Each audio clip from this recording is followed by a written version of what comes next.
last years of the 19th century, that human affairs were being watched from the timeless worlds of space. No one could have dreamed we were being scrutinized as someone with a microscope studies creatures that swarm and multiply in a drop of water. Few men even considered the possibility of life on other planets. And yet, across the gulf of space, minds immeasurably superior to ours regarded this Earth with envious eyes. And slowly and surely, they drew their plans against us.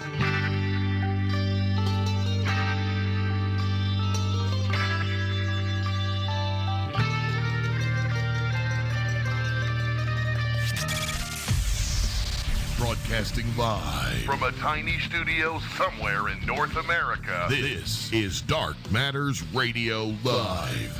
And now I give you your host, the silverback of ufology. Here's Don Ecker.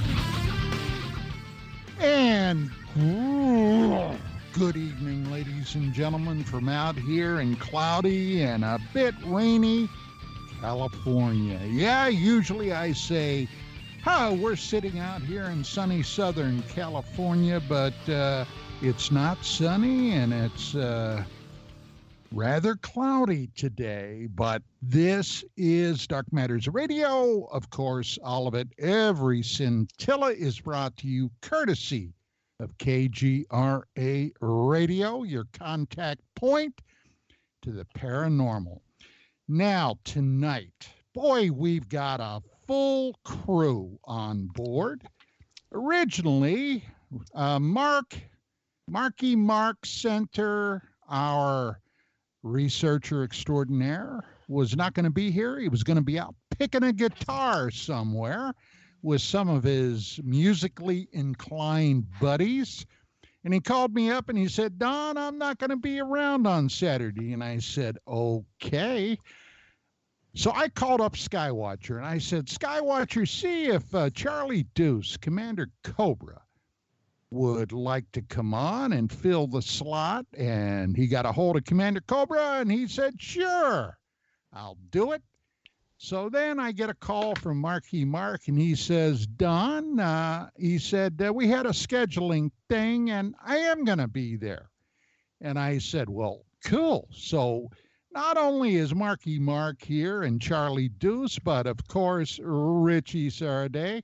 Gentlemen, it is a distinct pleasure to have you all on board. How the heck are you doing? Charlie Deuce, you go first. Okay, well, seats should be in the upright position. You should have your seat belts on. You should have your folding table and no reclining the seat until the pilot says you can recline the seat. Do I have to turn off my cell phone? No, this is Dark Matters. We want everybody to be on their cell phone on Dark Matters Airlines. Okay. Marky Mark. Marky Mark. Testing. I forgot to test my microphone. Am I turned on? Yeah, I can hear you. Well, but evidenced by the pictures you're sending us, I would say you are completely turned on. That's not audio, though. So, yes, everything's fine. It's been raining for a number of hours here in my part of Southern California, Don, and I love it. My trees love it. The dog hates it. It's all good. It's all good. Yeah, well, we've had some of that wet precipitation myself. And incidentally, I just looked at that picture you put up, and I got to say, Mark, that's in very poor taste. But hey, who am I to say? Richie Rich, how are you doing, buddy? I'm doing great, man. Really, really good. Thank you very much. It's been a really rough week, but somehow I've arrived at this point of going live, feeling pretty good. By the way, your intro has a wonderful intro from War of the Worlds. Did you guys see that there's a new War of the Worlds series coming out? No. Yes, it's starting in a couple of weeks. Well, yeah. I'll be darned. You know what I was just doing literally before we went on the air, before Skywatcher got in touch? I am a big aficionado of Herb Alpert. Oh. I've got all his music that I could find, and occasionally I like to throw it on and crank it up and just let it go. Guess what song I was just playing, Rich? Let's see. Da-da-da, da-da-da, da-da-da, da-da-da, da-da-da, da-da-da, da-da-da. Well, let me help you along. Yeah, you could do it. Right. I could use some help for sure. Rise, okay? Uh-huh. The very song they played when Luke did a nasty with Laura at the college disco. Oh, God. Oh, do I remember those days? Oh boy, do I love that song though. That is really, I play a bit of it here, but the way Microsoft, those sons of bitches, got Skype set up now, I can't run music through. I mean, I can get through, but for some reason, they know when it's music, and they blank it out. But I'd like to give everybody a taste of that because that's a great jam. I agree. Okay, well, enough of that. Yeah, So let's I love see. it. I What mean, I'm a what big the fan heck? of Halpern. What the heck has been going on? My lovely bride is still pretty much incapacitated, which means I've been doing the majority of the cooking. I've been washing by hand a heck of a lot of dishes. We've been going out periodically to clean up the doggy love deposits. And other than that, not a heck of a lot's been going on except me running Vic to her various doctor appointments, orthopedists, etc., ad nauseum. And in a week or two, she starts physical rehab, which means I've got to run her over there. She can't drive. So yeah, I've been staying busy, not necessarily loving it all, but I've been staying busy, and have been periodically listening to the radio. Now, with that being said, and I realize we don't usually go political, but did all you guys catch any of the Democratic national debate this past week?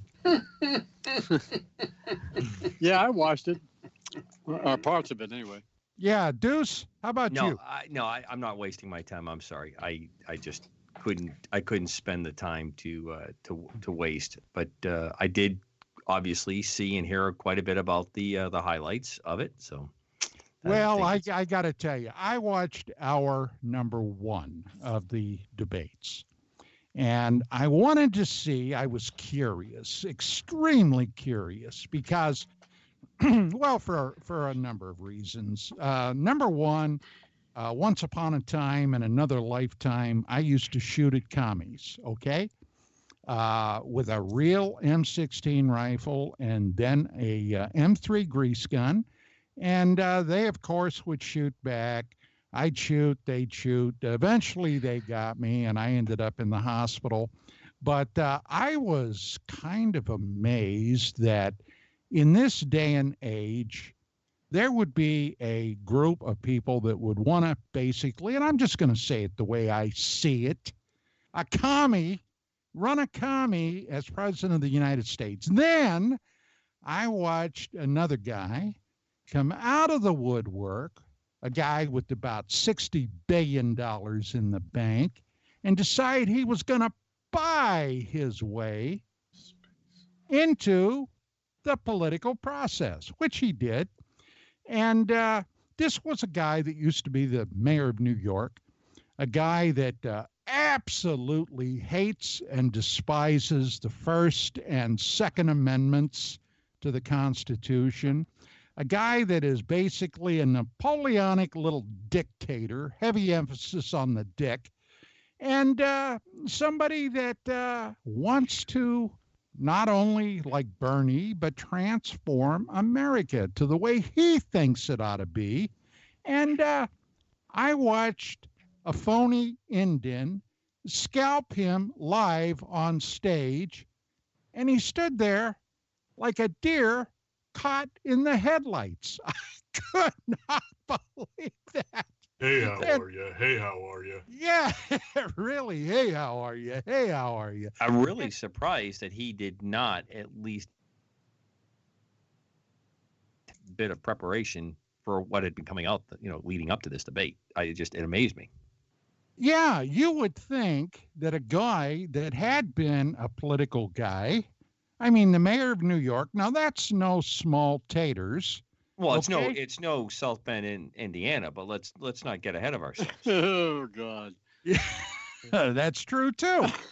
But yeah, but anyway, I watched that with great amazement, and I got to say, other than Lizzie Warren telling him or telling everybody that he was a guy that used phrases like fat broads and horse-faced lesbians.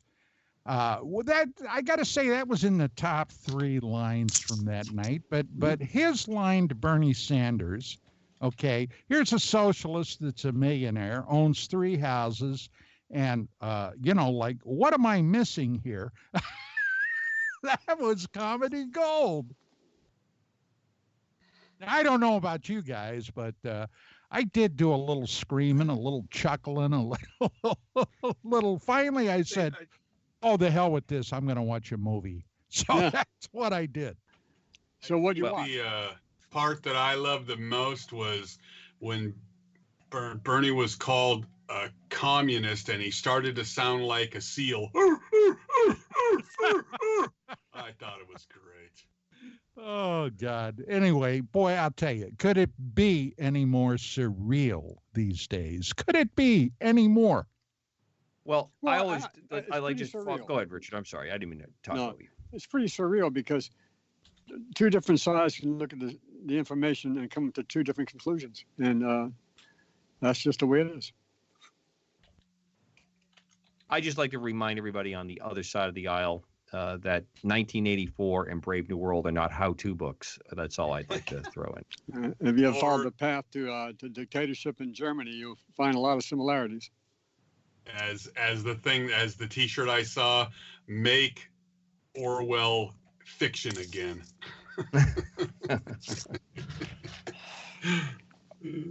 Well, like I say, people can look at the same situation and come to totally different conclusions on it. I If don't- you're asleep, sure. No, I'm awake. I just don't always have the same conclusions. What You what are your conclusions?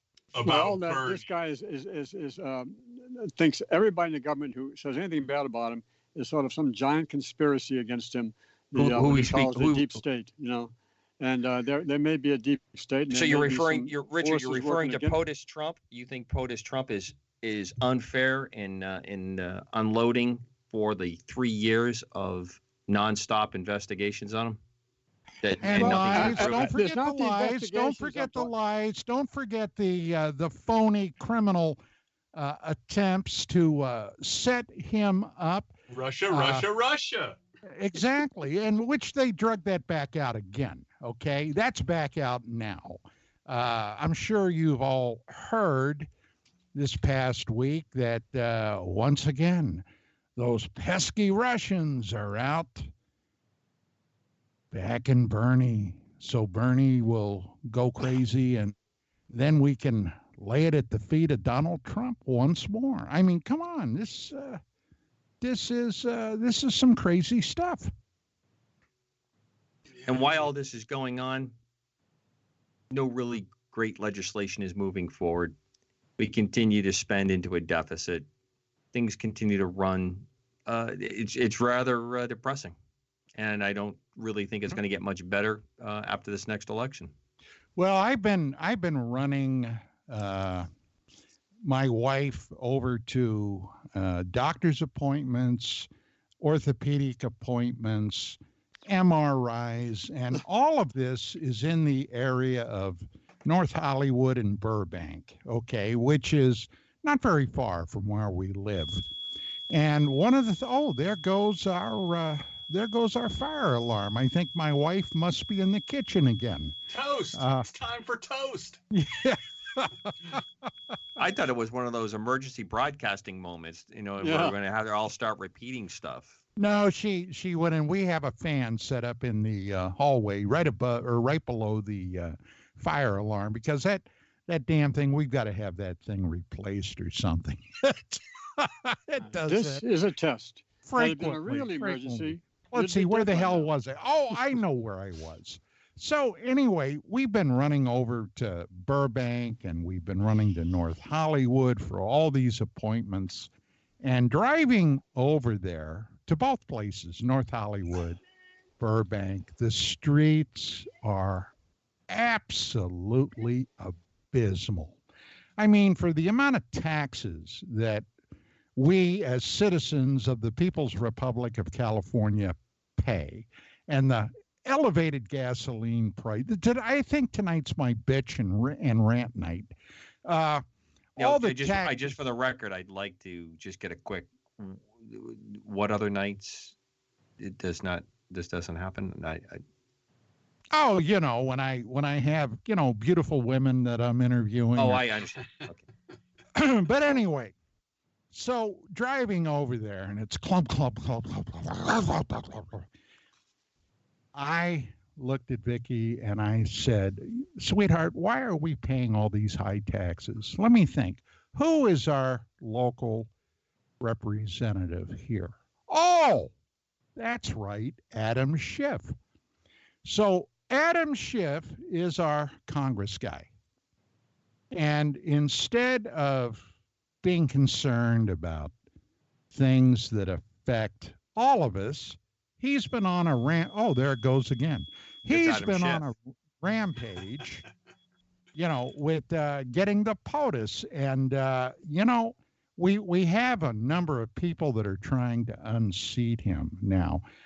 Vicky and I have already voted. We voted by mail. So I voted for an independent. Incidentally, the other party, as opposed to the Democratic Party in California, is basically kerflunked. Okay, it's gone. There's no Republican Party to speak of, and so the independents are the only ways to go. So I voted for this woman that's running for congressperson from this district. So it's going to be interesting to see what happens. Yeah, there's no football on, so something to look at. Yeah, well, you know, it's definitely one of those things that, you know, I guess what the hell would we do if we didn't have something we could rant and rave about? I'm wondering. Well, that's I guess you start talking about how, you know, they're taking the Christ out of Christmas. You just make stuff, you know. I could drink more red wine, perhaps, but you know. Well, you can always do that, bud. You know. Yeah. Don't really. let anything stop that. You know. Oh yes, yes. So, Commander, I Yes, need sir. to ask you about something. This sounds I- serious. No. No, it's not well, serious. Well, maybe a bit. So I follow Skywatcher. I'm basically a stalker of Skywatcher. And he posted on his YouTube page something that he titled Commander Cobra MH-68 Flying in Bad Boys 2. Is that you in that movie? It is correct. The second Coast Guard helicopter is me. Are you the one that had the M60 on it that they were lighting up that cigarette boat? Both of those aircraft have the machine gun. If you look closely in the picture that Skywatcher sent out, all that photography was done by my friend Alan Perwin. God rest him. He passed away a few years ago, sadly, in a crash coming off a movie set down in Colombia. And he is in the fourth helicopter. And one of the scenes, you'll actually see his helicopter. And James Gavin is the pilot that is in the police helicopter that you will see with Martin Lawrence and Will Smith. And you'll see him in a couple of the scenes as well. He's one of the most, or was one of the most colorful and outstanding aviators ever. He was in countless movies, did all kinds of stunt flying in helicopters and airplanes over the year. and he sadly passed away about close to 10 years ago. Well, I got to tell you, I watched that clip that Mark sent today, and watching that, I started thinking about my days as a narcotics detective, and watching those choppers fly around that boat going, God, what, 50, 60 knots an hour? Yeah. Deuce, I started to develop wood. I'm telling you, I did. So the reason that program started, we had a commandant, Admiral Loy, great commandant, one of the best that the Coast Guard has been blessed with. And our ships were unable to run down the go fast, as you said, between 40 and 60 miles per hour on the surface. And we came up with this helicopter as an extension of the ship. And since the what they call go fast don't have markings on them, they're considered a pirate vessel. And we would come up mostly at night in the dark. And what you saw in the movie was the original way that we did business. We did it with 2 helicopters from 2 ships, and then we would intercept the boats. They would very rarely see us because most of the time we did it at night, and you would be behind them for quite a while, and they really couldn't hear you over the roar of the 4 or 5 engines that they would have. The Donzio that you saw in the movie, we did not actually obviously shoot it up, and we were able to get it in one take. But normally it's a boat of that kind of design, but it'll have 4 to 6 outboards on it. And then you would, with a sniper rifle, the gunner in the back would shoot each one of the motors out to get it to stop. But before we did that, we would put on blue lights and a siren to try to get them to just stop. And then after 9/11, the mission of the unit got a little bit deeper into counterterrorism and had some other work that was done with it as well. Well, I always thought an automatic 40 millimeter grenade launcher on a bird like that could be rather valuable too.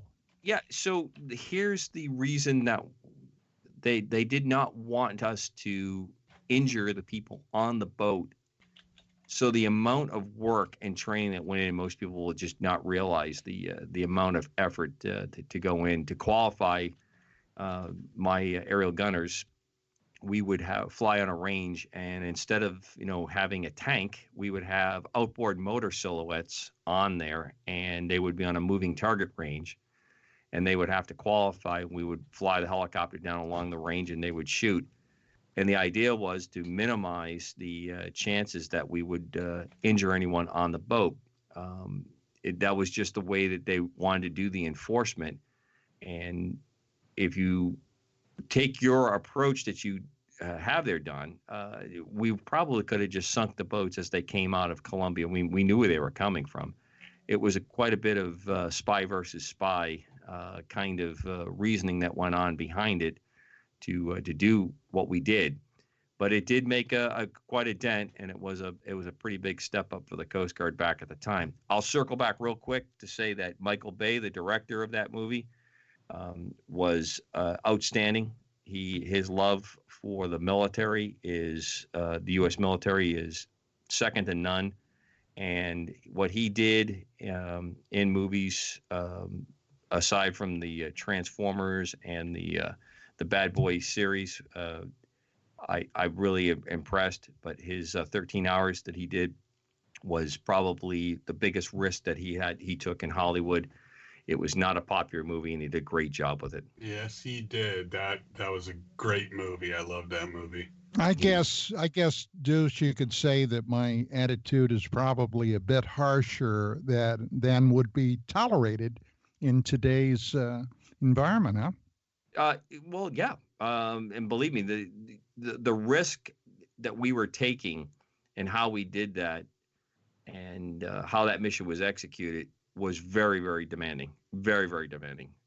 And that was pre 9/11. Post 9/11, it seemed that it changed up a little bit, and to get us to turn and get that worked into where we are at now, it got better, but it seemed silly to me. And that's probably why Commander Cobra is Commander Cobra and not Captain Cobra. So there you go. Yeah, well, those things do happen. Hey, Now we are 1 minute. No, yes. One. No. Yes. No. Yes. I'm looking at my atomic clock here. We are now 50 seconds from taking our first break. I'm kind of surprised that it just flew by that quickly. But when we come back from the break, there is something that is truly a real dark matter that I think a lot of people probably are very interested in, and that would be the Mexican beer virus, Corona, which I understand now coronavirus is not the politically correct thing to say. But Mark sent me a link earlier today to a British doctor who's up on YouTube, a guy that's been following this, a physician, since the whole thing broke. And he had some very interesting things to say. So, with that being said, we're going to take our first break. Ladies and gentlemen, this is Dark Matters Radio. Tonight, boy, I got a full house, and I'm loving every single second of it.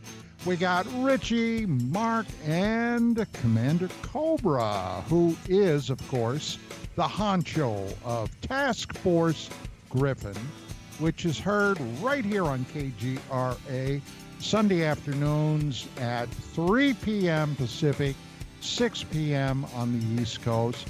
We got a heck of a lot more coming up. Stick around. We'll be back.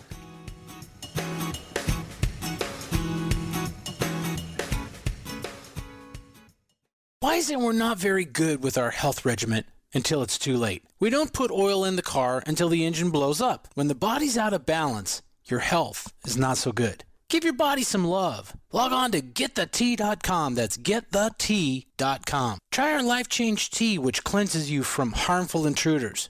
A clean colon is one of the ways to bring the body in balance. We also carry organic supplements to help you get where you need to go. So do your body a favor. Log on to GetTheT.com. That's GetTheT.com. You can even visit our sales page to save some dough. Does anybody call money dough anymore? Anyway, if you're looking for short, helpful health tips, go to YouTube and punch in Health Matters Now. That's Health Matters Now. So, log on to GetTheT.com, shop, get balanced, then learn some cool tips at Health Matters Now. You'll be glad you did. That's GetTheT.com.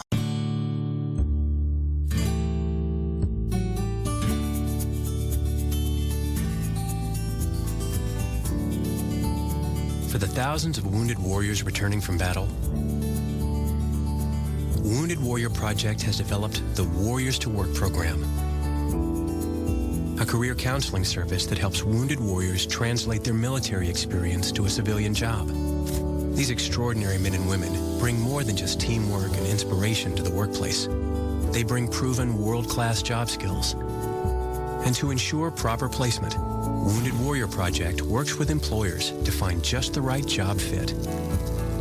Talented, skilled, and eager to get back to work, you have the opportunity to hire a seasoned veteran.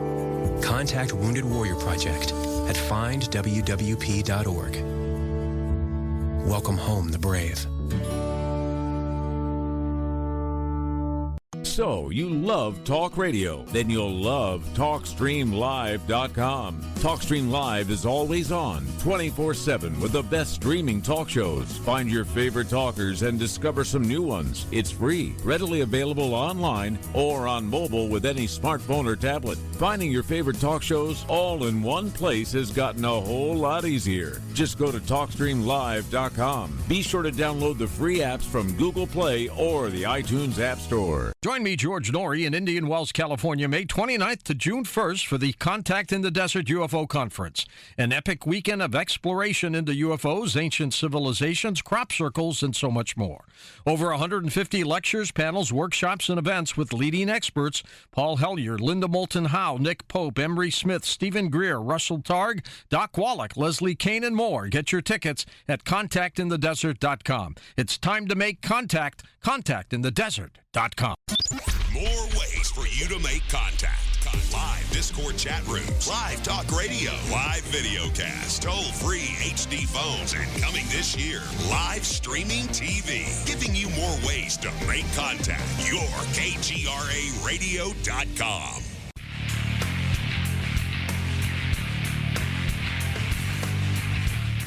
And welcome back to the second half hour of the first hour of Dark Matters Radio, your contact point to weird stuff, real weird stuff. And before we went to break, I mentioned... strongly support that these beings... What the hell was that? What the hell was that? Everyone knows that you're not supposed to upset the aircraft commander. I'm telling you, this is not gonna go well. Absolutely. We were talking or starting to talk, and thank heavens I looked at my atomic clock here that was originally, the provenance was Oregon Scientific Company. I've had this thing now for 12 or 13, maybe 15 years, still working good, still keeping time.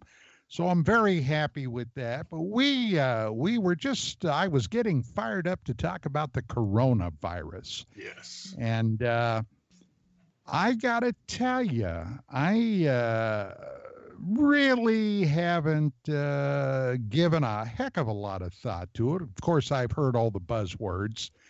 Potential pandemic, worldwide effects, et cetera, et cetera.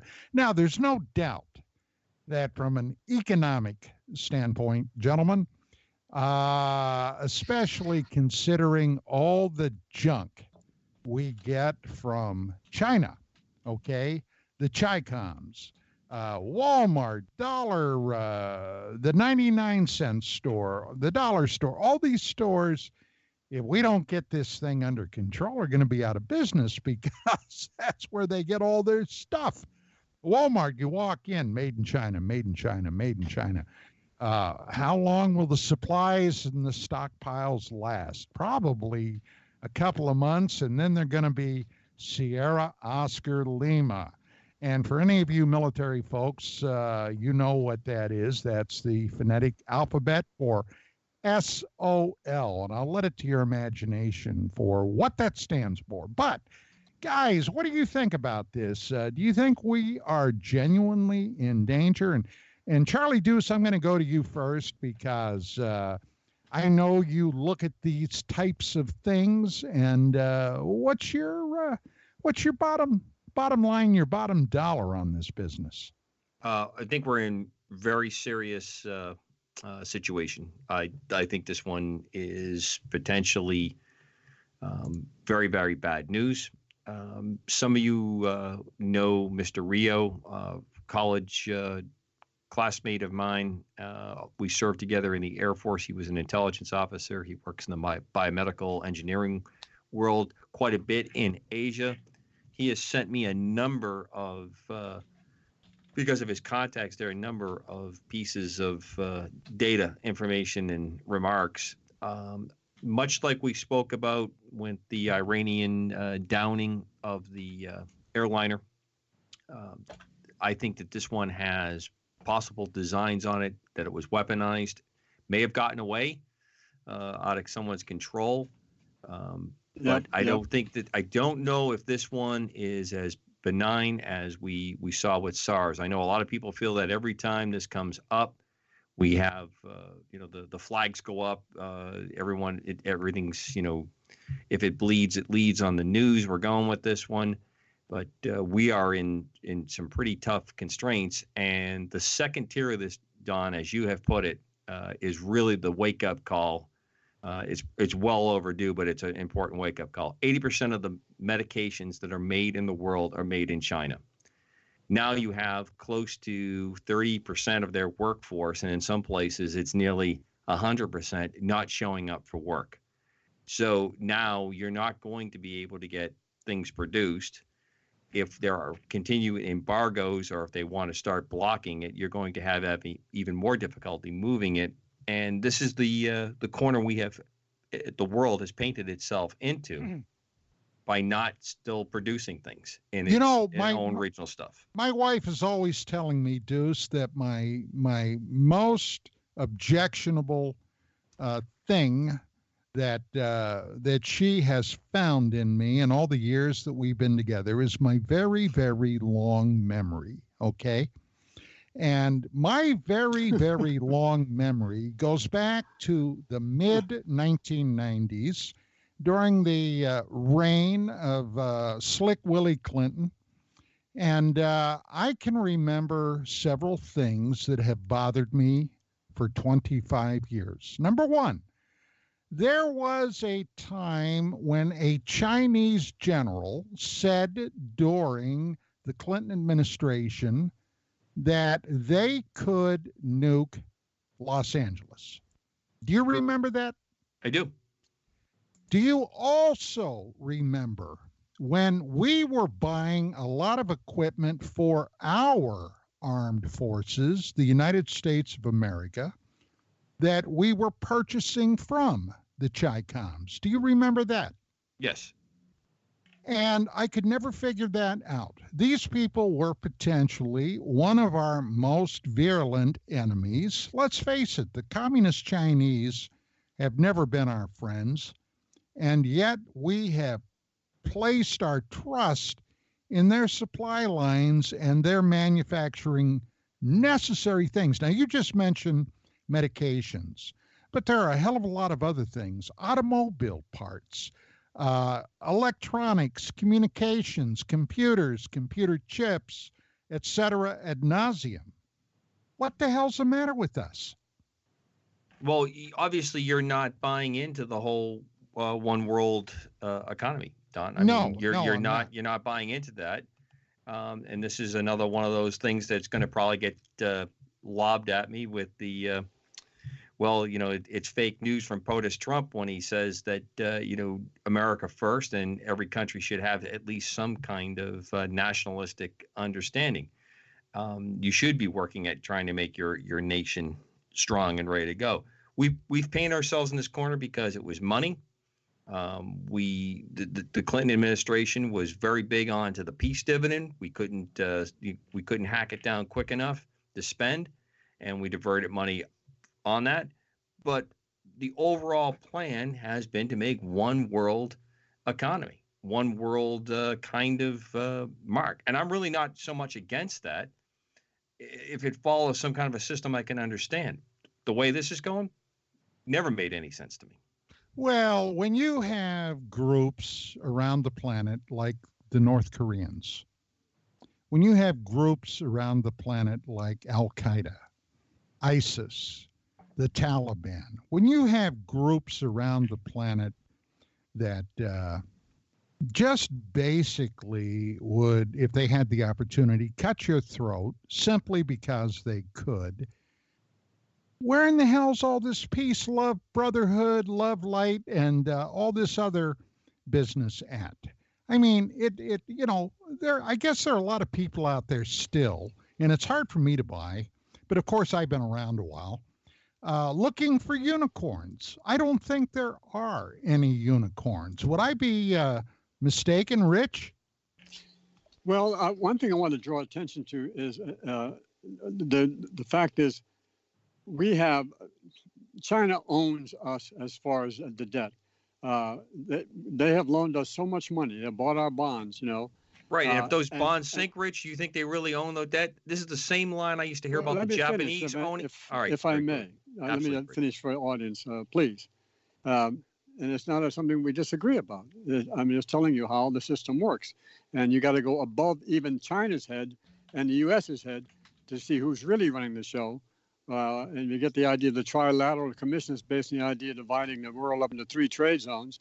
Our trade zone, North and South America, the Asian trade zone, and the European trade zone. And that's what the Trilateral Commission is. And the Trilateral Commission is a downwind of the Bilderberger Group. The Bilderberger Group knows the future because they've always created it for us.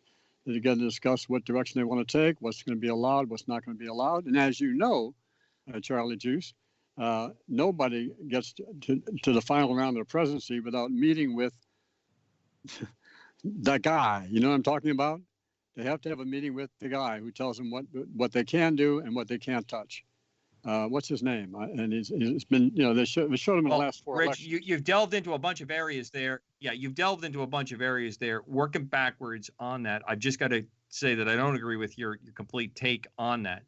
They hold the bonds. Those bonds, if the value goes down, leaves them with they're holding empty bonds. This is the same Which is why line they don't that like us printing money. See, we're just keep printing money.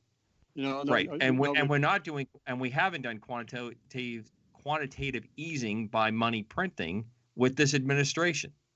The last administration did it for 7.5 years. Well, we didn't have much choice, did we? After 2007.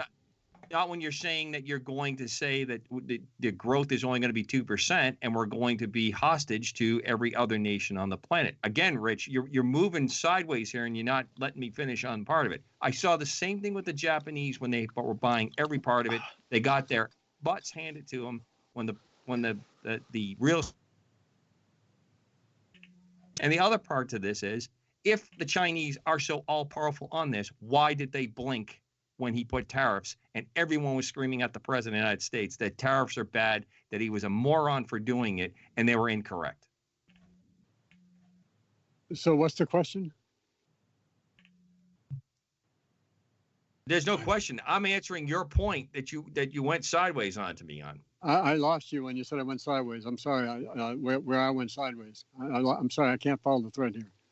You're saying that the Chinese are all powerful because they hold all the bonds, and I'm telling you, I don't see how that. No, is. I'm not. I didn't say they were all powerful. And if they do not, if they're not producing and they don't sell to their biggest client in the United States, they're going to collapse. That's what I was saying. And I believe this virus could be their undoing. Yeah, that's exactly what I was saying, Charlie. Missed it.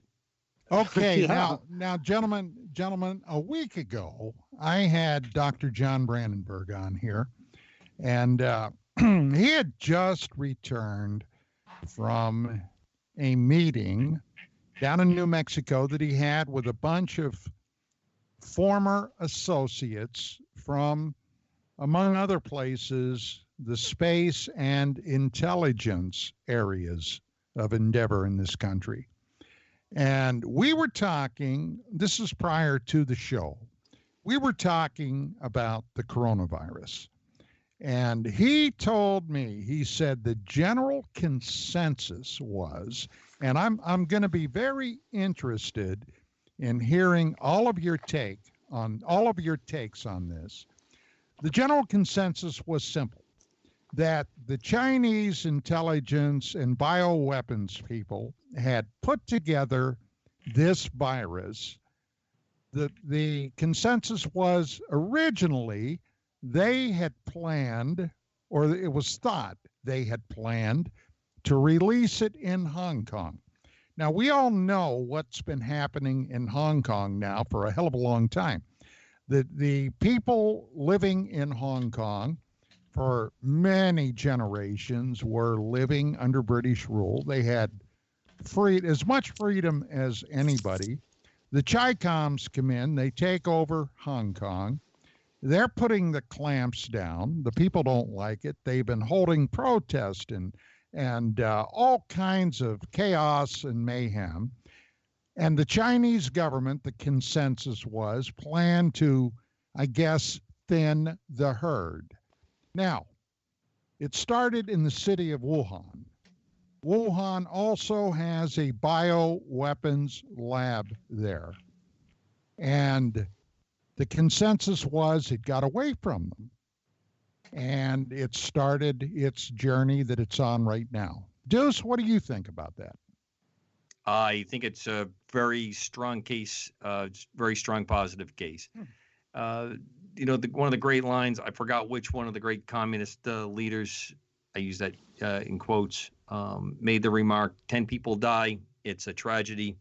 1 million people die, it's a statistic. So that was Joe Stalin. They are caught in a very tough situation with Hong Kong. They do not have a pliable president in the United States to look the other way. I think the president Trump did a pretty good job of linking to the protesters, and I think that they'll do anything to try to make this go. Here's the problem that you have when you start playing these kinds of games, especially with viruses and the way they work and operate. We live in an environment now where there's so much air travel, so much movement by air within hours, with not really good industrial hygiene along the way, that it's very easy for you to lose control of this. And this particular virus has a very strange, or a very difficult, I guess is a good way to put it, incubation period, which really appears to play to a lot of people's arguments about it being weaponized, the way it functions, and how you do or do not know that you have it. Mark, what do you think? You've been following this. Yeah, I've been following it a bit. Much like with everything else, especially on the internet, I don't know what's true. I do like the video that I sent you today. He seems to be a guy who's a regular Joe who's been trying to hit the bricks on his own to find out some information. I think that the behavior of China as they're shutting down complete cities should be enough to worry us all. Well, they won't allow people in like the CDC, which is one of the finest organizations of its kind anywhere on planet Earth. Right. Rich, what do you think about that? They won't let the CDC. I think we're in deep doo-doo, and I absolutely know it's a bit weaponized. And I'm sure if you know anything about how nature works, nothing operates like this in nature. It's not nature's way of doing things. This is a weaponized stealth weapon, and whether it was applied or planned to be applied to Hong Kong or not would not surprise me at all, but it would in the sense that they had the confidence that they could control it, because this thing has a way of appearing and then erasing its past as it goes along, so that's not the way nature works. It's definitely a weaponized version. Well, this video that Mark sent out from this doctor, this MD in the UK, in the United Kingdom, was going over various regions around the world with how many officially reported cases, how many officially reported deaths, etc. And then people literally on the ground that he's been in communication with. One of the countries listed was Iran. Now, apparently, Iran had brought in quite a few Chinese workers. And the city of, Qom? I don't recall. QOM, I think it is. I'm not sure. But where they had a lot of Chinese people in there working on various building projects. Basically, the Iranians shut down. They said there was one confirmed case. Well, according to this MD, Iran is like everybody else, like the Chinese and many other countries over there, lying through their teeth about how many actual infected there are, how many actual deaths they have. And if that internet report that I read that the Chinese government sent in 40 industrial incinerators to the vicinity of Wuhan. I mean, 40 industrial incinerators. And that could, if that's true, even if they send in 5 or 10, there can only be one reason for it: cremation of the bodies, the dead. That in itself is pretty terrifying. Mm-hmm. What do you guys say? Yes. Terrifying. And they have 3 million workers in Africa. The Chinese have invested heavily in Africa. They've built roads, they've built cities for house their people, and they provide a lot of work for the locals, that they can hire for really cheap. And they are really insinuating themselves, and the locals love it because they take good care of the locals, and help build roads and all that kind of stuff. So if it gets to Africa, it's already too late. But boy, we don't know what's it's going to feel like, because nature does not eradicate itself, and this virus, after a certain period, eradicates itself, and then on the front end, it hides itself. So it's very clever, very bizarre. And but it violates one rule. Nature does not.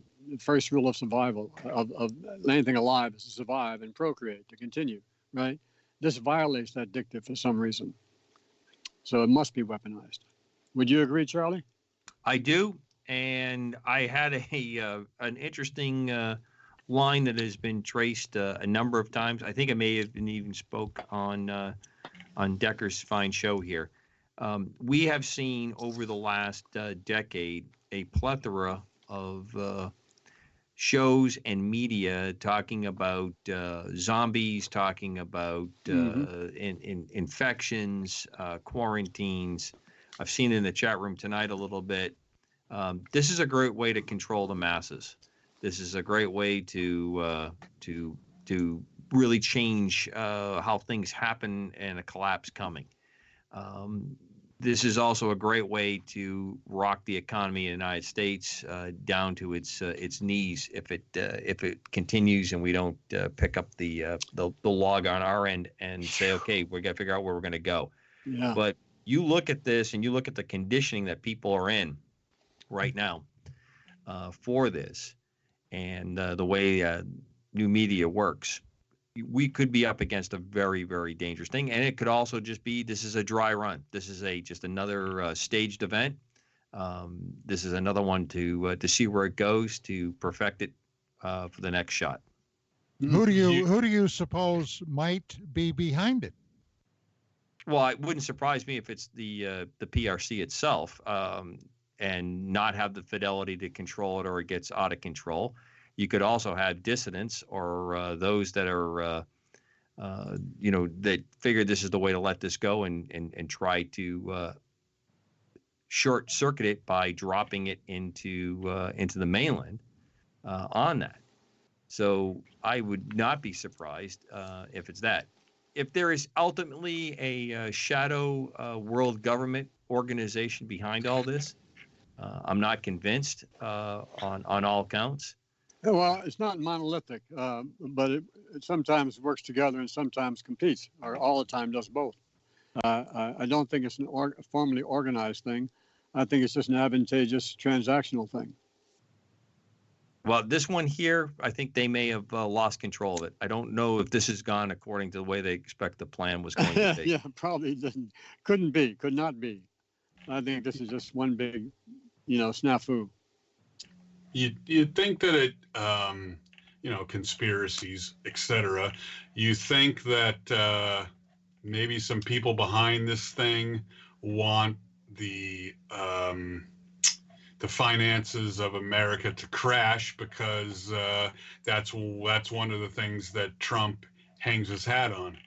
Oh, I'm sure that has a great deal of validity, but also understand this. We were talking up until Trump took the White House that the Chinese money would be an alternative to the U.S. dollar.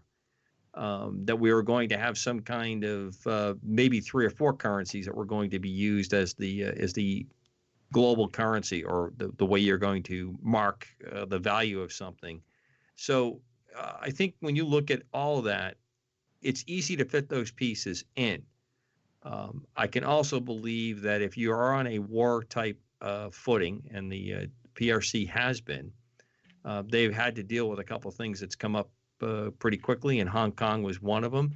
And a lot of those pieces fit. And I think a lot of times when you let the genie out of the bottle, you have a few more surprises than you counted on. Yeah, that's a rather scary thing. Yeah. Now, I've noticed the atomic bomb. Once it got out, it was out, and then it was handed over to the Russians by spies. And here we go. That was the Cold War. I've been wondering about Hong Kong quite a bit because, of course, prior to the onset of the political process here in the last couple of months, Hong Kong was in the news frequently, and it kind of disappeared from the airwaves like so many other stories that just suddenly go away. Have you guys been hearing anything about what's happening in Hong Kong recently? I did see a report just the other day, I'd say within the last 3 days, some footage, and yeah, they're still demonstrating, and the security forces have eased up a little bit because the demonstration is becoming bigger and bigger and more solidified. So I just say, hang in there, people. You're winning, So we'll see. Well, guys, guess what? We are at the top of the hour, so we're going to take that top of the hour break. Ladies and gentlemen, this is our open line show. So when we come back, and I'll give you the high sign, I am going to open the phone lines for your comments, remarks, questions, whatever might be on your mind. So this is the number when I open the phone lines. 855-472-5483. That's 855-472-5483 or 85 KGRA Live. And of course, all of that is courtesy of the Paranormal Radio app hotline, and we do appreciate it. We'll be back after this.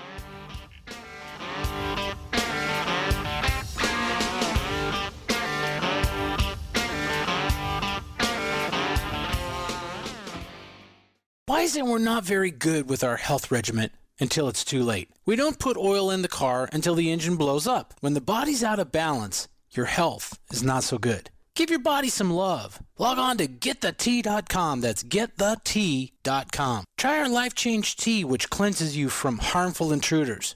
A clean colon is one of the ways to bring the body in balance. We also carry organic supplements to help you get where you need to go. So do your body a favor. Log on to GetTheT.com. That's GetTheT.com. You can even visit our sales page to save some dough. Does anybody call money dough anymore? Anyway, if you're looking for short, helpful health tips, go to YouTube and punch in Health Matters Now. That's Health Matters Now. So, log on to GetTheT.com, shop, get balanced, then learn some cool tips at Health Matters Now. You'll be glad you did. That's GetTheT.com. Hey, is that a new music app? Yeah, check it out. Surfer Music Discovery. It links to thousands of online stations, but the twist is you see the song names and artists that are now playing live. That's different. No guessing. Looks like a waterfall of music. So many formats. Rock, oldies, country, R&B, jazz, and a whole lot more. How's that spelled? Surfer. S-U-R-F-R. Is it expensive? It's free. No need to sign up or sign in. Get the Surfer Music app free from Google Play or the App Store. Are you intrigued by Paranormal Talk Radio? You'll love the new Paranormal Radio app from TalkStream Live. You'll find a great selection of talk shows covering UFOs, ghosts, strange phenomena, and much more. Download the Paranormal Radio app now and start listening to the very best in paranormal talk entertainment, including the network you're listening to right now, the Paranormal Radio app. free in Google Play and the iOS App Store. Join me, George Norrie, in Indian Wells, California for the 8th Annual Contact in the Desert UFO Conference, May 29th to June 1st. Contact in the Desert is an epic weekend of adventure filled with exciting explorations into UFOs, ancient alien civilizations, crop circles, forbidden archaeology, disclosure, leading-edge science, and the newest evidence of ongoing contact, sightings, and leading-edge science. This amazing weekend offers lectures and workshops, exciting panels, and a luncheon that I'm hosting. Contact in the Desert also features leading experts including Linda Moulton Howe, Paul Hellyer, Stephen Greer, Emery Smith, Russell Targ, Doc Wallach, Leslie Kane, and many important researchers and scientists from all over the world. With the breaking articles in the New York Times and acknowledged naval sightings, Contact in the Desert is your place for inside information. Join us at contactinthedesert.com to get your tickets today. It's time to make contact. That's contactinthedesert.com. Contactinthedesert.com. You listen to us, and we listen to you. And so does the CIA. KGRAradio.com.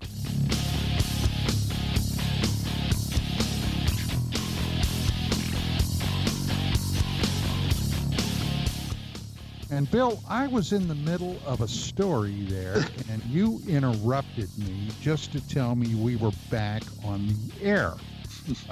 Skywatcher, are you there? I am here. Do you feel bad? No. Not at all. Okay, noted. Good chat. Thank you. But Don's using the power of suggestion, so start feeling bad. Yeah. Yeah, really. Okay, well, look, this is our open line show. Mr. Center, do you want to go ahead and do the honors one more time before I give the high sign? Friends, family, and fans, if you would like to talk to the silverback of ufology, to the actor who's gaining weight every day, and to a guy who was actually in a big Hollywood movie, Bad Boys Part 2, please don't hesitate to call 855-472-5483 or 85 KGRA Live, brought to you by the Paranormal Radio app hotline. Please phone in. Please. Yeah. Pick up that telephone and do a ringy-dingy. Hey, Deuce, tomorrow on Task Force Griffin, which airs at 3 p.m. Pacific, 6 p.m. Eastern Time. What's coming up? Margie Kay is my guest tomorrow night. I'm very, very fortunate to have her, and thanks to the great offices of Skywatcher, who pulls the strings and keeps the show on the rail. We're going to have a fun conversation with her. She's a very, very accomplished investigator.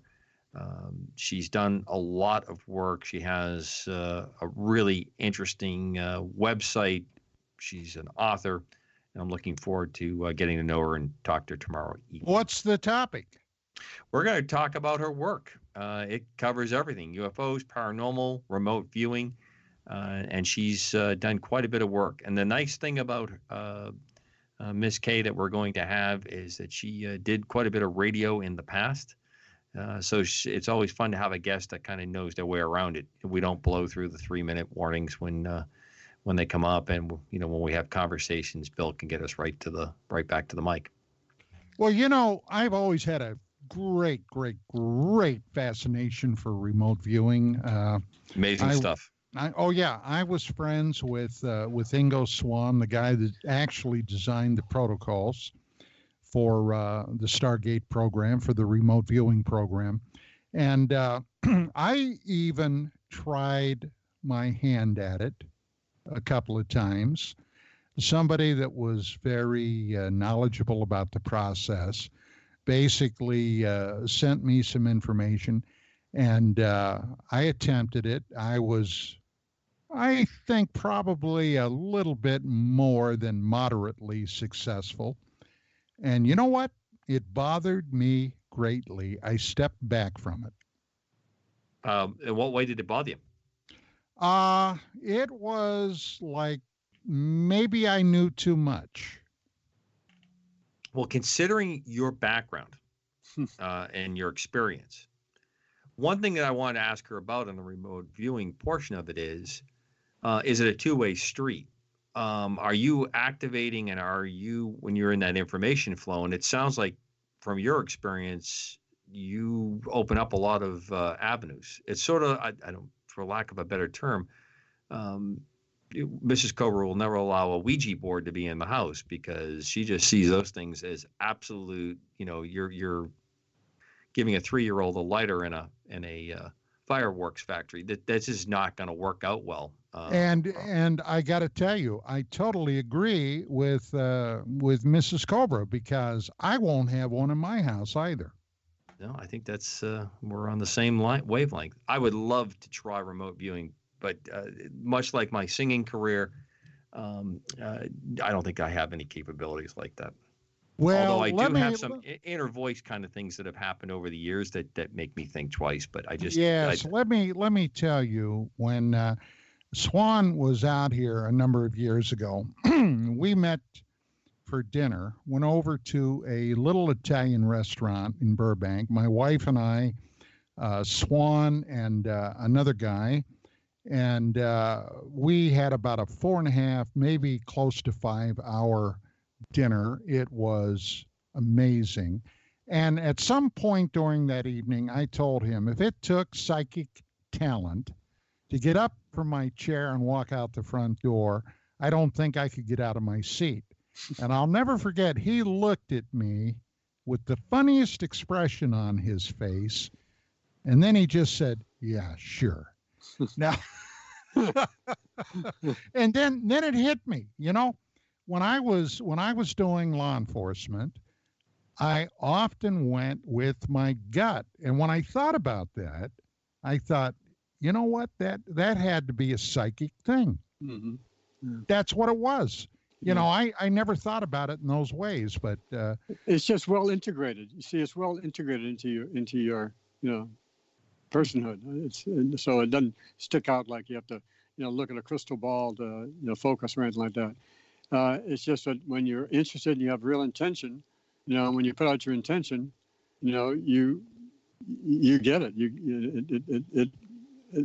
That hunch is that intention activated. I think. In your integrated remote viewing ability, or what do you want to call it? Your ability to tap into the localization of an event or an attitude or an understanding of what's behind something. It clicks in. When it's integrated, it doesn't stick out. It's like you have a shingle out saying psychic readings given here. It's like my wife. She'll start a conversation, and I'll finish it for her, and vice versa. Now, granted, we've been together a long time. We are. Mrs. Cobra finishes a lot of my conversations. A lot. Yeah. I bet she does. Here. I think that's pretty generic. Yeah, I thought I was pretty fucking special. Oh, my goodness gracious. A bad word flew out there. I thought it was pretty special, Richard, that she finishes my conversations. Obviously, she's not in the room, so I can think for my own right you now. Just made the award wall. I got Kevin Randall one time. He did the same thing. And if you knew Randall, the last thing in the world he would have done was let loose with an F-bomb, but he did. Do you remember that? Yeah, I do. Yeah. Oh God. So anyway, oh wow. Game on me. Remote viewing is truly an amazing two-way street. Thing. It's a two-way street.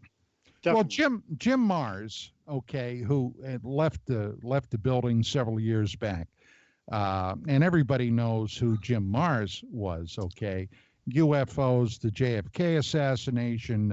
He was a best-selling author, investigator, what have you.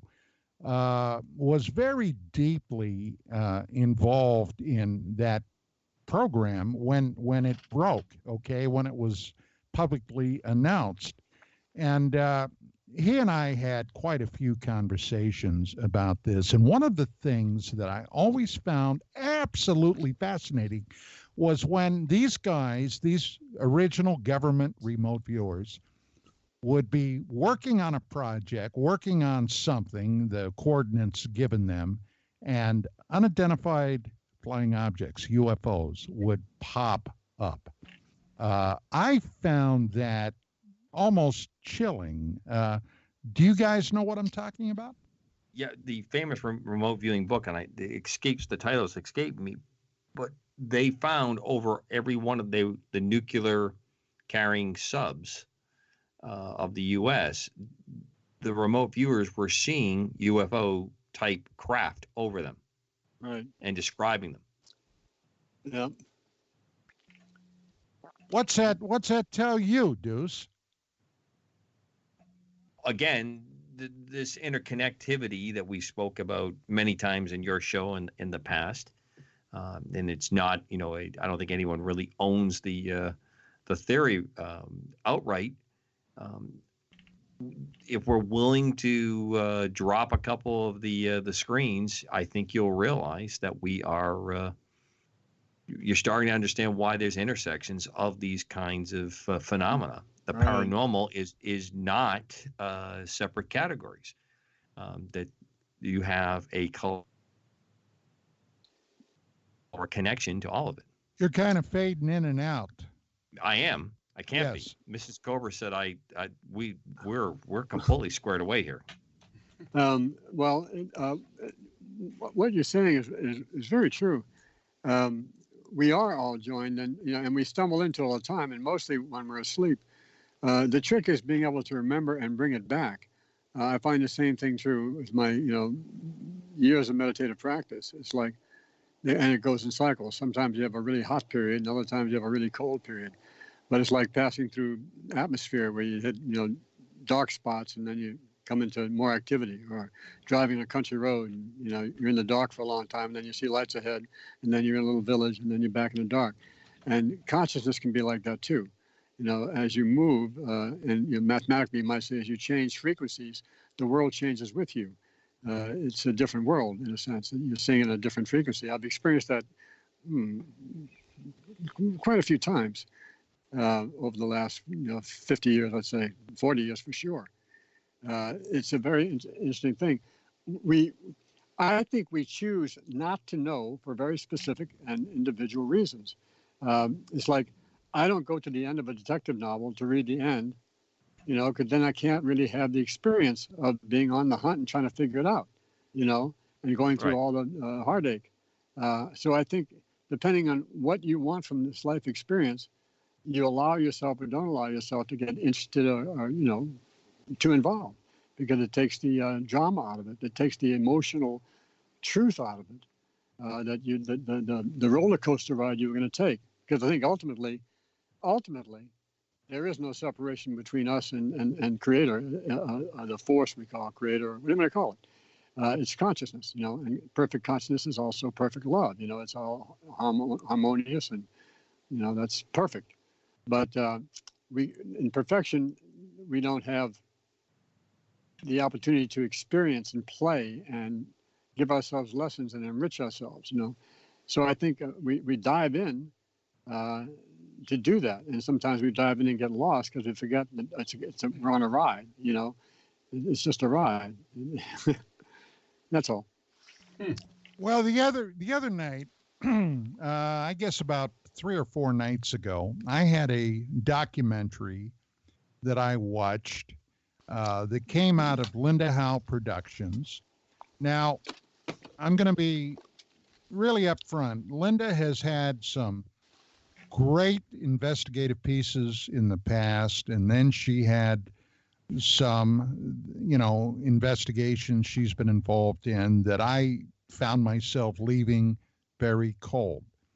And this particular documentary was titled, I believe it was Aliens in the Antarctic or something like that, which was basically a documentary she put together with 2 guys in electronic blackout. One of them was purportedly a lieutenant commander, Navy or former Navy SEAL, and the other guy was former Marine Corps, United States Marine Corps Special Operations. Now, these guys were friends.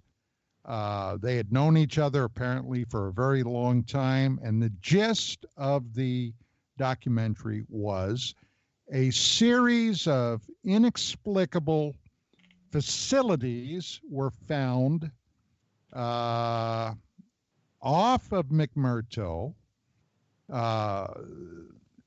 basically quite a bit. They had to get there by snowcat or by some type of tracked vehicle. But there had been an American scientist purportedly that had entered these facilities. There was one level that basically broke through the ice with multiple levels below it. This is a story. And the scientist had been sent there to document what was found. The powers that be wanted him back. They sent these guys to locate him and bring him back. And purportedly, this is the story, once again, they went in there, this facility. It was supposedly very, very ancient, very old. Purportedly had been built by visitors to this planet. And inside this particular facility that they entered was what can best be described as a portal that led to another part of the Antarctic. There were some other places that they discovered. There were portals too, one from Alaska to Hawaii, a number of them supposedly down in South America, and one or two in Egypt. I mean, the whole thing was that what they were selling was that there were worldwide portals that had been set up a long time ago by visitors. Now, also, we, the United States, Germany, the United Kingdom, France, Russia, and some China and some other countries were involved in a consortium that basically dictates the policy on this, a multinational thing. And the reason is that we do have contact with extraterrestrials, a number of different groups, and we're engaged in interstellar trading. Now, I got to tell you, my bullshit indicator was ringing quite a bit, but who's to say? I certainly don't know. Do any of you guys give any consideration to this at all? Charlie Deuce, what do you say about that? I mean, I know you're not so open-minded that your mind is a refuse container. What do you think? Decker, I tell you that when I heard this after my 3 seasons that I spent in Antarctica, and we had a lot of fun. I really wasn't in tune with much of the paranormal kind of thing at all at that time in my life.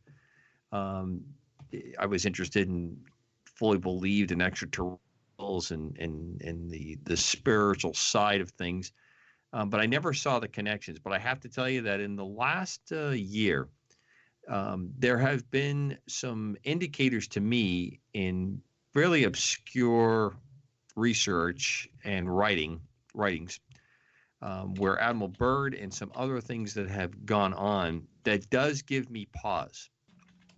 I guess because of the amount of time that I spent with scientists that were exploring Antarctica and doing various types of experimentation work as well as research there. It just didn't seem to fit.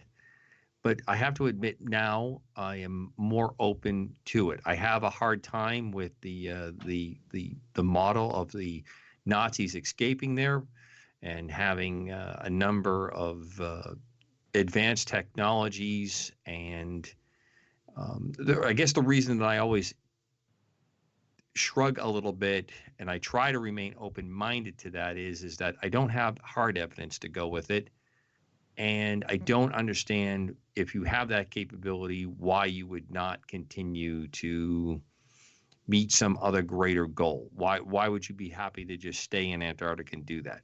But I have to say that my thinking has, to use another famous man's words, evolved a bit on this, and I'm a lot more open to it. I'll tell you, I'm not buying it as it's been presented so far, because I don't see enough information coming forward on that. I'll tell you what. Go ahead, sir. I'll tell you what one of my main problems was. Okay, in Vietnam, I was, let me say, very familiar with special operations, and I was very familiar with intelligence operations and intelligence gathering. And for someone that was allegedly a lieutenant commander, Navy SEAL, and another man who was a field grade officer, Marine Corps Special Forces, one of my greatest oops at the very beginning of this was that these guys would go basically spill their guts on camera. Granted, electronic blackout, voice was altered, their voices were altered, but to go to Linda Howe and basically spill their guts. That was my first flag that popped up. Now, you, Deuce, you've been all around the block in a lot of this business, special ops, the stuff that you were involved in when you were an active service member. Does that pop any flags up for you?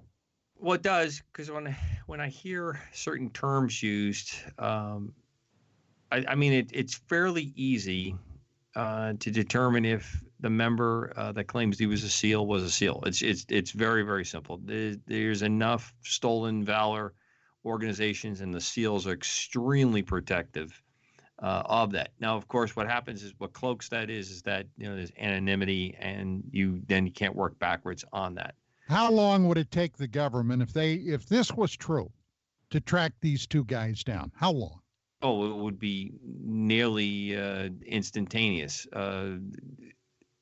That part of it. And then when terms like are used with Marines that are being referred to as special ops, there's very unique terminology that's used with the Marine Corps in the MARSOC, Marine Corps Special Operations Command. They do not usually use those same kind of terms. There's a lot of reasons why they don't. So those are things that always catch my attention when people talk about that. I'm not familiar with Linda's production on this. I should probably take the time to go through it and see that. But I'm also not going to, out of hand, without ability of looking at it, I would like to talk with the people that were involved with it. But at some point, some hard evidence has to come forward on this with these claims to get me to be completely against. Is it possible? Yes, it's possible. Almost anything is. Almost everything that we ever talk about on these programs is possible. But the difference is what are we pointing towards that occurred? When you look at the work that's done on a reported craft sighting or a craft crash, when you look at the kinds of discussions that we've had, there's definitely going to be something that you can hang your hat on, a starting point that you can work from. So, good answer. I don't know. It doesn't sound right to me, but that doesn't mean it's not necessarily true either. Well, there was one other thing I failed to mention, and I'm going to mention it now. And this, incidentally, is something that I've been hearing all the years that I've been involved in this playing field, and that there were, out of these 7 groups of alleged ETs. 4 of these groups were very open to Homo sapiens sapien, the human race, were friendly, and 1 or 2 were, who cares? And there was 1 that had a great antipathy toward human beings. And they were very clear on stating that. Now, when I hear that, and it's a low beating drum that I've heard for, going all the way back to my early days with UFO Magazine, that's always resonated with me for some reason. Maybe it was the research I was involved in with mutilations, including humans. I don't know, but that certainly rang a bell for me. Mark, Rich, did either of you guys watch this vid? Well, I'm familiar with that discussion, and there's another vid, by the way, that she did with a pilot who, took supplies to McMurdo Station and then had a regular route to deliver scientists to a remote location that was hours away by plane, and they were always given a specific site. They could only travel on the right side of the mountain chain they were following, and at a certain point they were allowed to deposit the scientists at their remote research station. But on one occasion, as they were doing that, they were never allowed to go over those mountains, cross over, even though it was a shorter route. They experienced, first of all, static in their communications. And then they saw, something like Kenneth Arnold described, a bunch of saucers, riding along the ridgeline of the mountains, heading away from them, or coming towards them and passing them. I forget which one it was. And they eventually got to a place where they had to pick up the scientist who was badly sick or injured, and rushing back to be flown out to New Zealand. Have you read that interview that she also has up there that's been around for quite a while now? No, I have not. Well, that's worth listening to complement this, and you might find some interesting, correlations there. But obviously, there's a great deal of activity that is extremely valuable going on down there. Just we know from the people who visited over that period of time we talked about, with the head of the Eastern Orthodox Church and head of the UN and John Kerry and Buzz Aldrin and blah, blah, blah. And nobody's talking about it. You don't see them going, we went there, we had this thing, we had this great luncheon. I talked to, nobody's talking about it. So there's I think the thing about Buzz Aldrin, I think the part about Buzz Aldrin in his remarks is I don't trust that. There's a lot of stuff that's just been blown up around that. Yeah, I don't trust that at all. I think that just may be, disinfo and bullshit.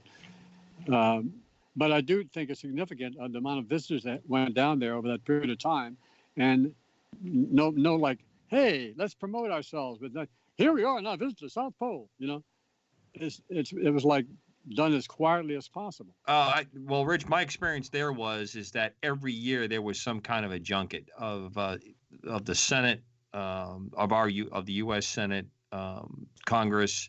There was any number of flags that would make the trip down there. Yeah, I'm familiar with that. There's lots and lots of people there. Never really made the news, and if it didn't make the news, we always thought we were in good shape if we didn't make the news, because that meant everything went according to schedule. Yeah, right. And we didn't have any problems, and we thankfully didn't have any accidents. Well, that's the thing. It could totally be that. See, that's the whole thing, and that's why it's in the big gray basket. Because it could just be something that is, like you said, reoccurring and routine. Just a lot of junkets. But so sure holds a lot of fascination, like you were talking about the Admiral Byrd stuff in the first interview he gave, and why would we send such a big military force down to the, 1948, for Christ's sake.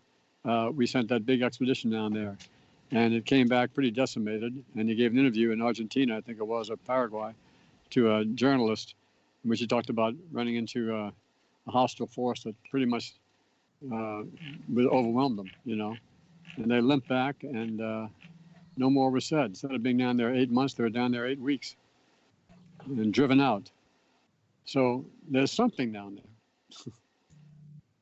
I'm sure that's what you found out too, right? If you follow that thread, and Well- it's in the gray basket, but Yeah, you did give being that there, interview. you know, and that interview in the Spanish and its translation and how that went, again, is another strange one. It's never obviously going to be clear. That I guess we get that partial, and we all agree that's going to happen.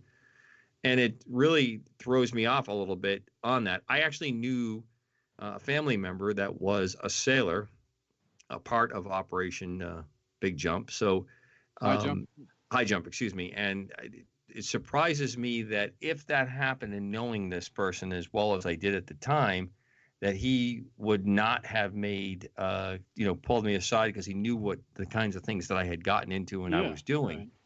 So again, there's I parts agree. and pieces there, and there's many layers to it, and it is an incredibly strange, and this one is completely verifiable, the way that the treaty is organized with all these countries there and the stuff that goes on there. Just on the day-to-day way of doing business there, it was pretty crazy. It was absolutely crazy. To get the scientific work, the time that they did, the limited time, the agreements of how we're not going to, to minimize the physical impact, to keep it as pristine as possible as a place, as a continent. Very, very interesting. Yeah, more stuff for the big gray basket. I just have a problem. I understand that some people need to keep their face and such out of the public, but boy, it's interesting stuff, but it's really hard to sit back and listen to all the claims and stuff and go, well, okay, these are interesting claims, but it'd just be nice to have the whistleblowers actually out there so you could vet them. Well, it's interesting. I don't know about this one, but when she does these kind of stories, she always publishes like the history of the person, if they have their DD-214 and all that kind of stuff. Not that those things can't be faked, but she does go to give you that documentation. I don't mind if she buys into something that she presents and leaves it to me to decide whether I buy into it or not. I like being exposed to it. If it's disinformation, you got to figure, okay, what's the intent of the disinformation? What is it trying to accomplish, and why? And that's always the question when you get into that kind of situation. It's like, okay, so what are they disinfoing for? What's the intent? Yeah. And, that's just a Sherlock Holmes question. Well, I've as I said, I may be biased or have filters because of my time there, working there, living there for 3 different seasons that we were there. Was able to see quite a bit of Antarctica. Absolutely phenomenally beautiful place. And a lot of studies are done on how people function in those extreme environments for future colonization programs. So a lot of the psychology that has been used there, because they know that it won't be strictly a military run type operation. So they look at it from the standpoint of how would you have, the commerce and the civilian side of that. How do you function that? Very similar to how the West was settled with forts and setting up.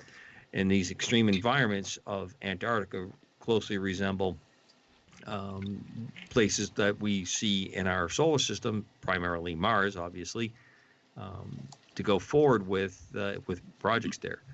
And now their season is just about ending on the science part. As we come towards the end of February, the icebreaker will, if it hasn't left, will be leaving very shortly and starting to work its way back up north. The resupply will be done, and they'll start flying out most of the aircraft, and they'll get ready to do what they call winter over. And I've had 2 friends that did the winter over there, and an absolutely incredible experience they had, and they said they would never do it again. Yeah. Now, they did say that the Aurora Australis was pretty impressive. The couple of nights that it was clear, but the storms and the way that the weather functions there in the dark period is amazing. Is somebody playing games? No, one of the questions I had, Deuce, I wanted to ask you, a civilian scientist going down there for a season, how long do they normally, are they normally assigned there for? It's usually about a maximum, I would say, of about a 3-month period. About 12 weeks. Yep.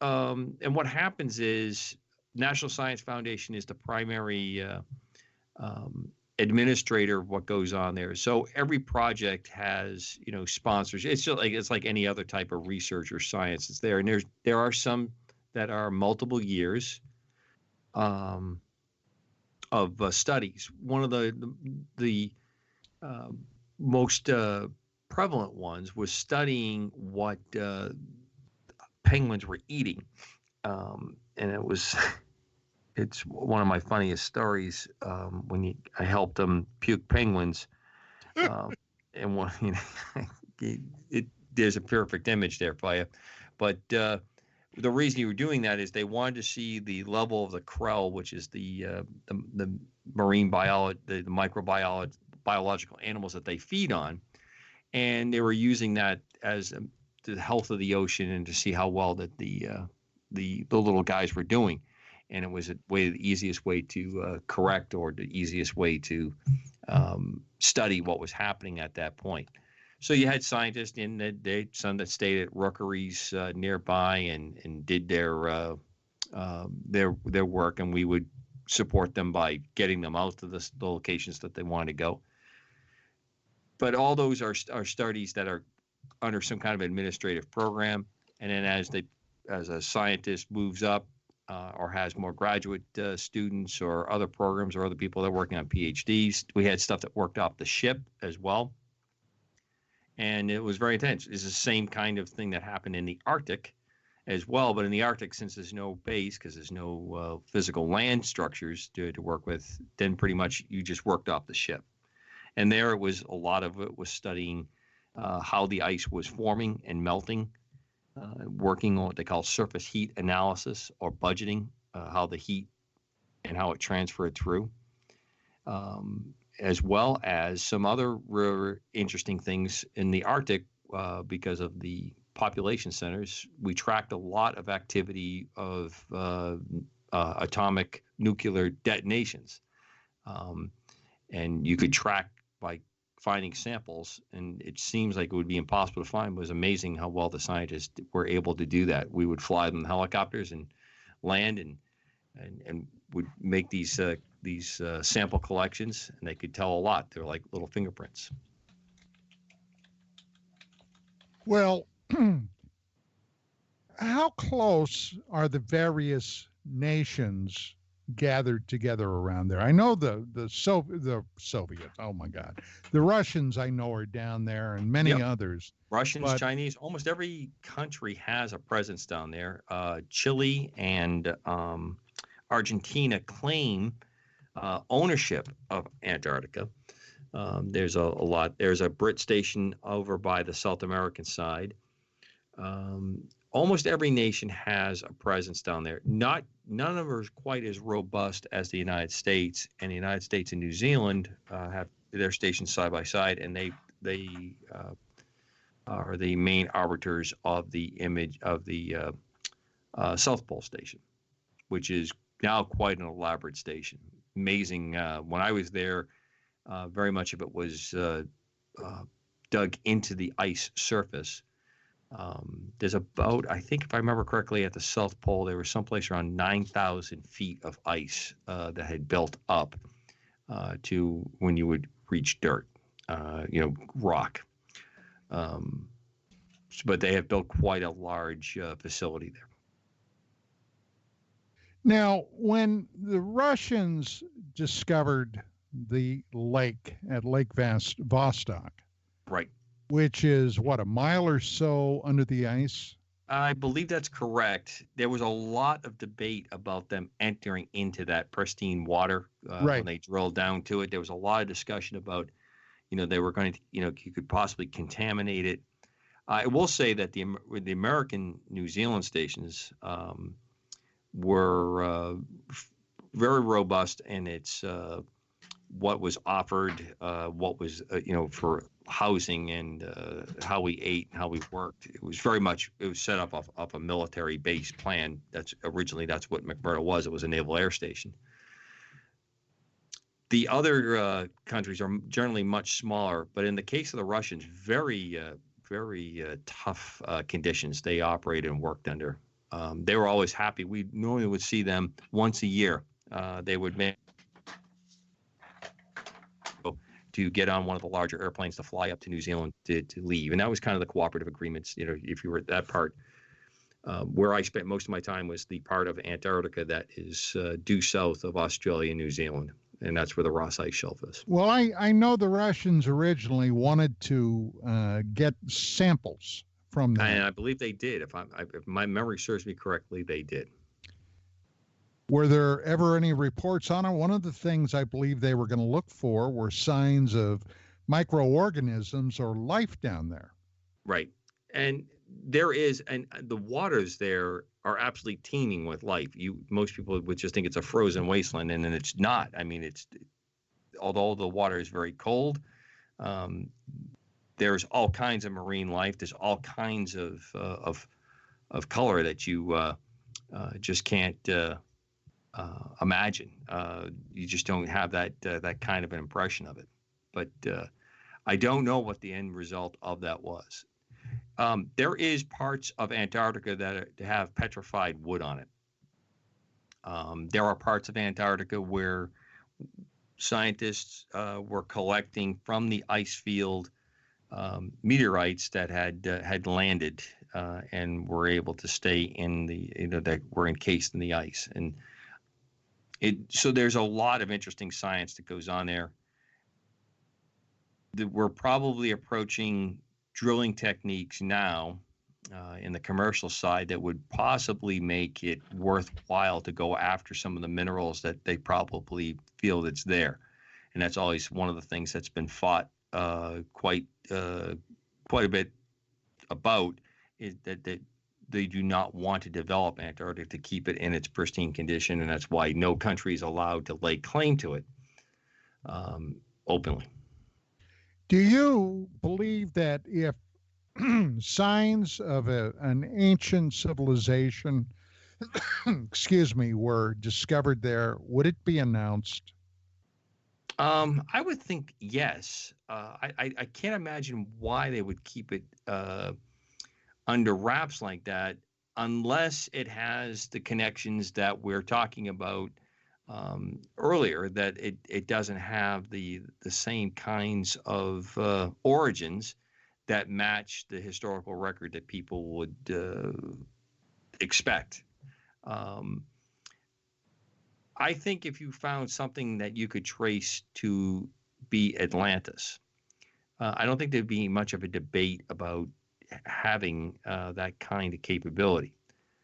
And that's just the reason why I've said I've evolved in this a little bit, Don, because when I've looked at some of the things that's come up, when I've seen some of the technology now that has been discussed about underground basing, it does make for some validity, some handhold of reality that you could do that. It's just that the times that I was there and what I saw for the conditions, you would have to have incredible technology to pull that up and not be seen. Would he be even more incredible on that? But it's a huge place.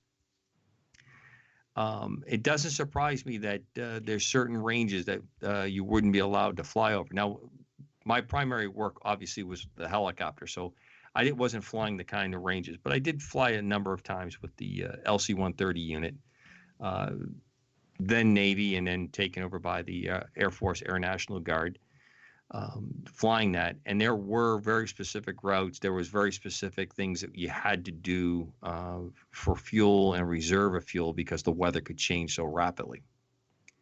So a lot of the things that are talked about, or routing there specifically, was to give some measure of protection and some measure of recovery if your aircraft didn't make it to that location. So if you went into an area that was not very hospitable for recovery, they wouldn't want to take those chances. Now, that could be a perfect cover-up. I'm not going to argue the point that isn't possible, but generally, I could give you pretty good reasons why we did that. How big is our presence there, roughly? Do you know? I would say probably at the height of the season, we're probably someplace on the continent itself, 3,000 to 3,500 people probably at the height of the season. In New Zealand, there is some fairly decent footprint there as well, because that's the primary base out of Christchurch that we make our jump-off point to get down to Antarctica. But no overt military presence, correct? You have the National Guard. Those airplanes are flown by the Air National Guard out of Syracuse. Used to be a Navy-run operation. The Air Force took it over right around, I believe, 2000, right around the millennium. So you have that. You have the Coast Guard that arrives there, military, that cuts the ice channel for the resupply ship. The resupply ship is a maritime MSC ship that does that. Usually what they call ice belted, slightly reinforced on parts of the hull. And the icebreaker usually cuts the channel in and then escorts those ships in and out. And the reason that you have to get that ship in is because you can't fly in enough materials. So you ship in as almost everything you're going to need for the upcoming year, for the winter over, and they bring out almost the equal amount of what they brought in the garbage, because we don't leave anything behind. So everything is recycled out. And I'm sure right now they are going to extraordinary lengths to make sure that no coronavirus would pop up down there. I got to tell you, we had someone on our ship picked up something in Australia just as we left Australia. We left Hobart, Tasmania, and we started sailing. And those seas, I have never experienced anything. In fact, I felt the shiver go down my spine as I thought about it. I have never experienced anything as I did the 6 times, 3 down and 3 up, going through the latitudes of 40 and 50 as we approached the Antarctic ice, the shelf of the continent. I've never experienced seas like that. When I was movie officer, I used to like to play Titanic in it just to bring us to a fever pitch. Very frightening. You don't really do a lot moving around. You stay strapped in your rack or in chairs. It's very, very rough seas. But we had one person that picked up something, and because of the closed condition of the ship with not a lot of circulation for air going on with those kinds of temperatures, it spread through our ship horribly. And as soon as we got into Antarctica, it entered into the community there, and it wiped out whole groups of people, easily overwhelmed them. So and that was just your more common cold type situation that went through. Something like the corona virus going through would very quickly overwhelm the capabilities of what's on site for medical there. I mean, they have a robust medical capability.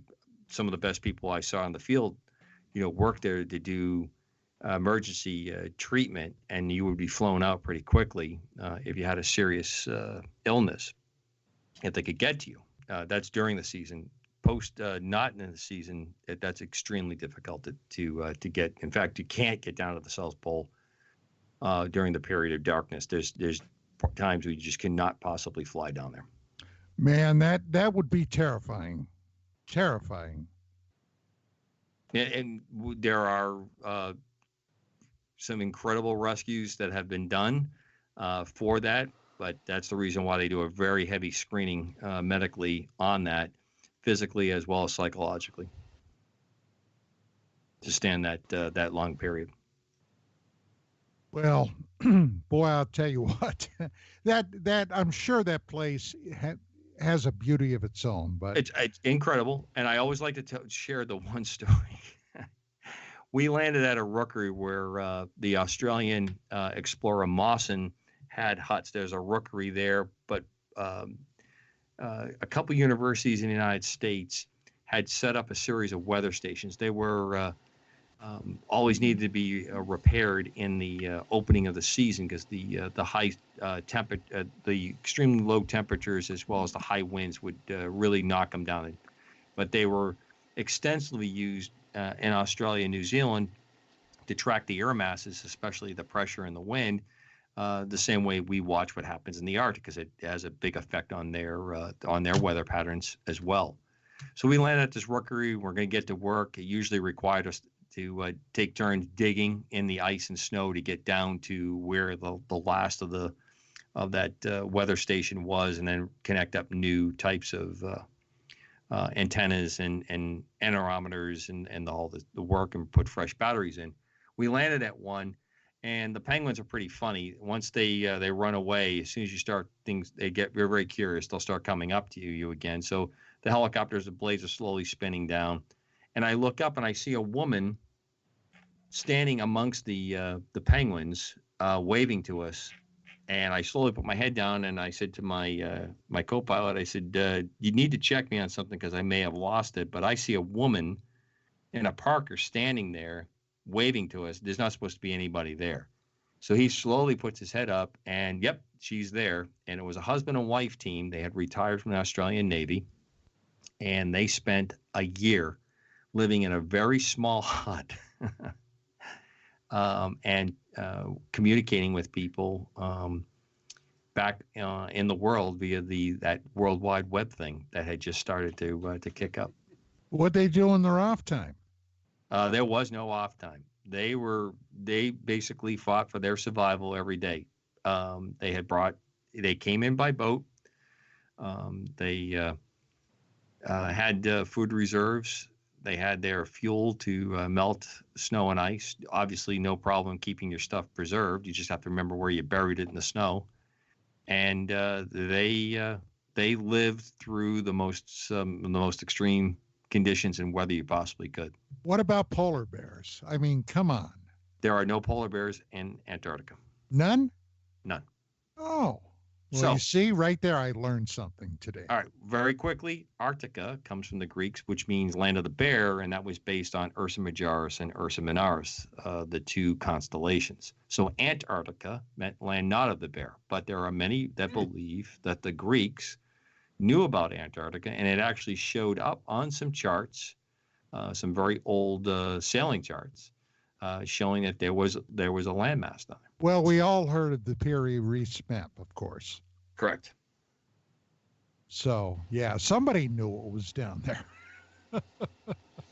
Somebody I've asked knew. my daughter to get to go see it at the museum in Istanbul, and she goes with my wife there in April. I said, "This is for your own edification, and it would just be cool to see it." And I told her what it was, the ice-free map of Antarctica. So I hope she gets to see it. I hope she takes a picture of it for me, just for fun. Yeah, that is one of the stranger little oddities that have popped up over the last 60 years. Thank you, Charles Hapgood. Yeah, and that device. What was that device they dug up that they reconstructed? The Ankytheria. Ankytheria device, yeah. Yes. An analog computer. Quite sophisticated. And maybe if we get the global warming to cooperate, we'll see it all again, right? Well, we may see more and more, and then it may flip and become cold. It's like it's anybody's guess. I wouldn't mock either point of view. I don't think we have the background to do that. Well, there's no doubt climate change is real. Of course it's real. I mean, Yeah. we're on a planet that wobbles and circles the sun, and the sun is one of the final arbiters of all climate change. I mean, it's been happening for over 4 billion years. And we're at the grand solar minimum right now. Very few sunspots. Right. Period. The debate is over, Don. So just don't talk about it. Well, here's debate the is over. bottom line. Believe it or not, we're already at the top of the hour, which means the show, for all intents and purposes, is just about done. Commander Cobra, as always, it is a distinct pleasure having you on. Yes. Once again, tomorrow, tell everybody your show, Task Force Griffin, at 3 p.m. Pacific, 6 p.m. Eastern Time, and you have as a guest. Margie K will be my guest tomorrow night for the greatest audience on the planet. Looking very forward to it. Thank you very much, Decker and Richard, and all you having me on board tonight. I really appreciated being your flight attendant. You bet. That's it for tonight, ladies and gentlemen. So we will see you again next Friday night. Same bad channel, same bad time. And have a fantastic weekend. Mark, Rich, thank you so much. Mark, any final words? God bless Sam and Dean Winchester. They will be back on soon. But folks, it'll be on Mondays now. They changed the time, or they changed the date. Monday. Rascals. That's it, gang. We'll see you next week.